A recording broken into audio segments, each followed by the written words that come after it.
ప్రైజ్లాడండి. ఈరోజు మనము బైబిల్ గ్రంథములో ప్రభువారు శిలువ మీద మరణించిన తర్వాత హరిమత్త యోసేపు గారి గురించి చూస్తాం.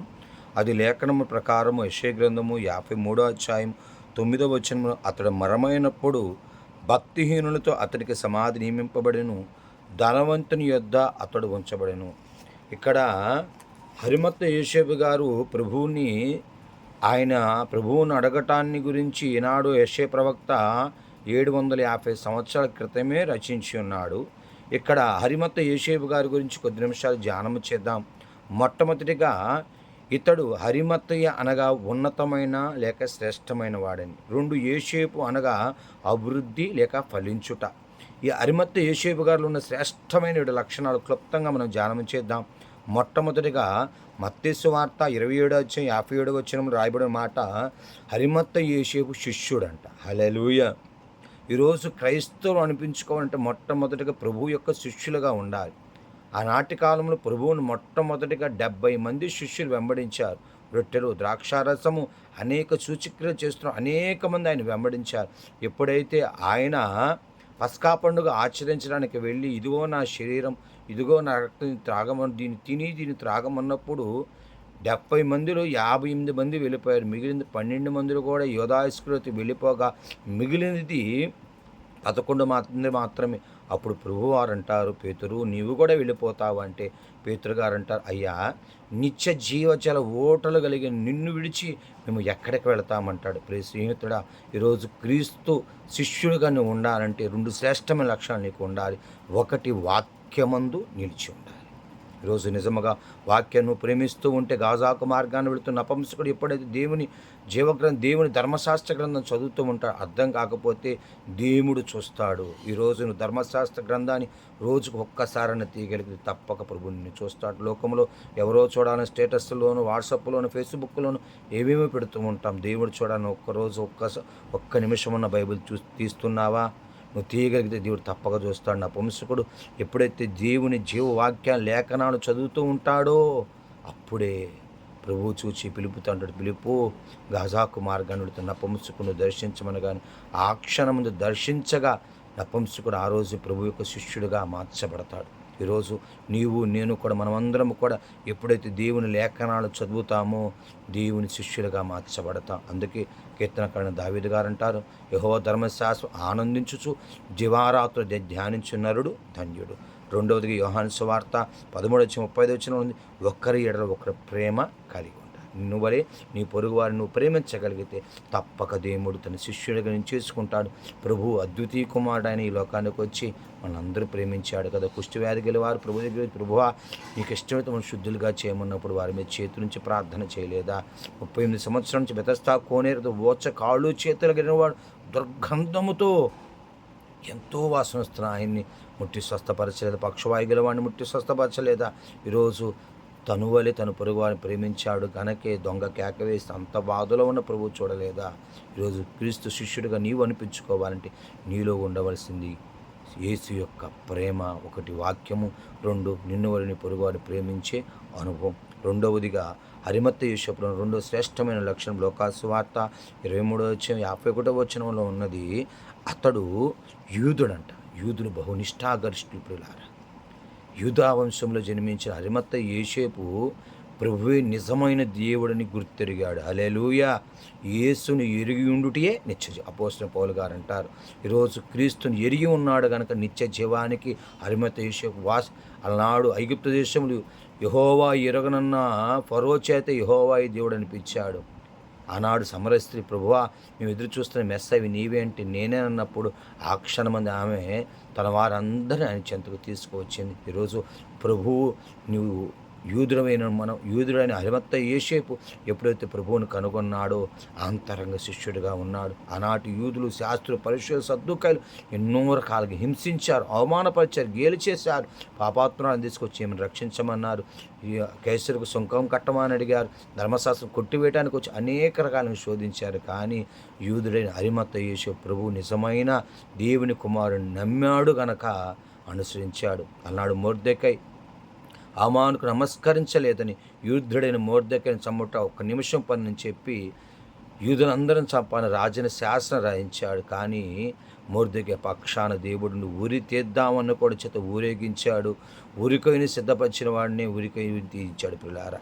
అందుకే ఈరోజు మనము కూడా ఎలాగుండాలంటే దేవునికి నమ్మకస్తులుగా యూదులు ఎలాగైతే నిష్ఠాగరిష్ఠులుగా ఉన్నారు, క్రైస్తవ్యం కూడా బాలింతంత పచ్చిం మనం చేయగలిగితే దేవునికి మనం నమ్మిన వారుగా ఉంటాం. మూడవదిగా అరిమతయి యోసేపు సజ్జనుడంట, అంటే మంచి ప్రవక్తన కలిగిన బంగారం లాంటి వాడు.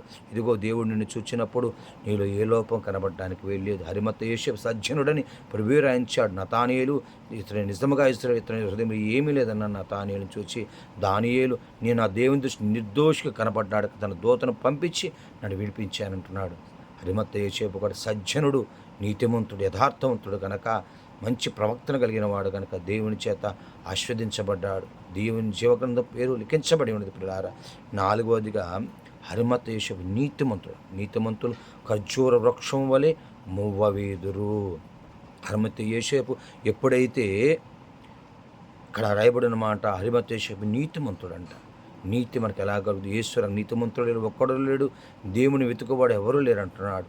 ఈరోజు నీతిమంతుడిగా అరిమతయి యోసేపు ఎలాగ ఎంచబడ్డాడంటే క్రీస్తు రక్తము ద్వారా కడగబడ్డాడు. అబ్రహాము దేవుని నమ్మెను, అది అతనికి నీతిగా ఎంచబడింది.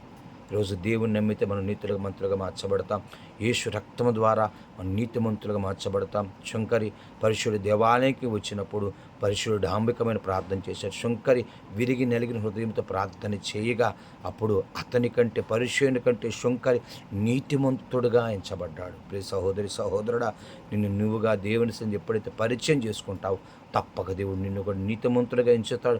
నువ్వు కళ్ళు మూసుకుని హృదయశుద్ధితో ప్రార్థన చేస్తే ఆయన శిలువ రక్తం మీద నీ మీద ప్రోక్షించి నేను నీతిమంతుడిగా మారుస్తాడు. ఐదవదిగా అరిమతయి యోసేపు పాపులు ఆయన దుష్టాలోచన సమ్మతించలేదంట.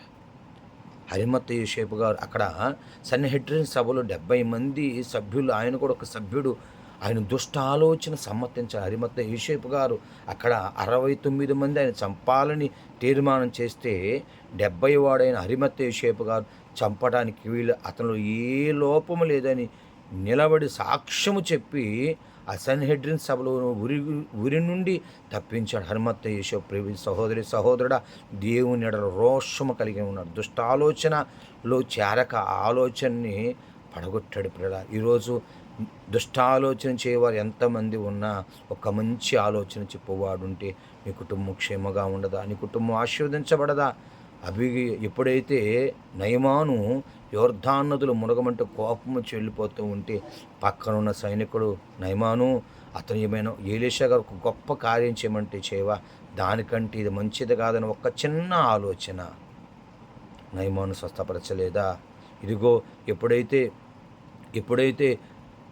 ఈరోజు దేవుని అందుకే కీర్తన దావీదు గారు అంటాడు, దుష్టుల ఆలోచన చెప్పున్నాడు ఒక పాపుల మార్గంలో అపవాసులు కూర్చుండక యెహోవా ధర్మశాస్త్రం దివారాత్రులు ధ్యానించినాడు ధన్యుడు.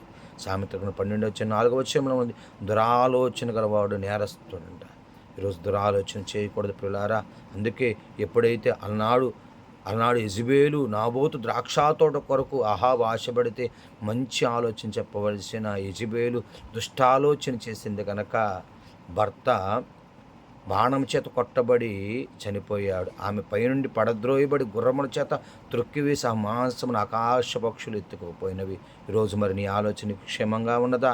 ప్రియ సహోదరుడు, ఆనాడు అరిమతయి యోసేపు దుష్ట ఆలోచనలో చేరలేదు. ఆరవదిగా దేవుని రాజ్యం కొరకు కనిపెట్టుకున్నవాడంట. ఈరోజు దేవుని రాజ్యం కొరకు ఎదురు చూస్తున్నావా? నీ అనుదిన ప్రార్థనలో ప్రభువా నీ రాజ్యంలో వచ్చిన కృపతో జ్ఞాపకం చేసుకొని అడుగుతున్నావా? అరిమతయి యోసేపు దొంగ అడిగాడు, ప్రభు శిలువ మీద వేలాడుతున్నప్పుడు అయ్యా నీ రాజ్యముతో వచ్చిన కృపతో జ్ఞాపకం చేసుకోమన్నాడు.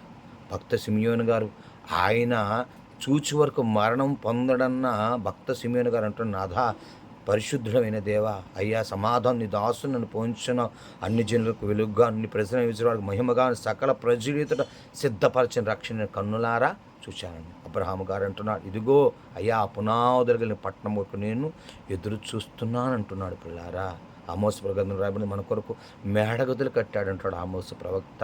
ఈరోజు నువ్వు నిజముగా నమ్మగలిగితే ప్రభువు తన ఉన్న చోట నీవు ఉండాలని, సమీపంలో నిన్ను ఉంచాలని ఆయన ఆశ కలిగి నీ కొరకు మేడగదులు సిద్ధపరుస్తున్నాడు. ఈరోజు దేవుని రాజ్యం కొరకు కనిపెట్టే స్తెపను రాళ్ల శ్రమ కూడా అది ఆనందంగా భరించి, ప్రభువా నన్ను చంపుతున్న నేరం వీళ్ళ మీద మోపదు, ఎందుకంటే దీని ద్వారా నేను రాజ్యానికి వారసు అవుతున్నాను అంటున్నాడు. హల్లెలూయా.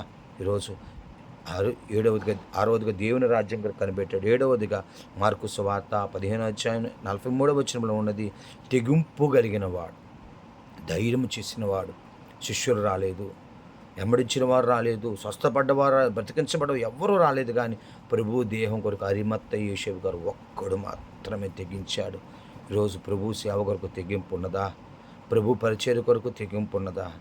తెగింపు లేనిది సాహసం, తెగింపు లేనిది ఆశీర్వాదం. అబ్రహాము దేవుని ఇప్పుడైతే పిలిచాడు, సమస్తాన్ని విడిచిపెట్టి వచ్చాడు కనుక అబ్రహాము గారిని దేవుడు ఆశీర్వదించాడు. ఆర్థికంగా, ఆరోగ్యపరంగా, కుటుంబ, సామాజిక 4 రకాలుగా అబ్రహాము గారు ఆశీర్వదించబడ.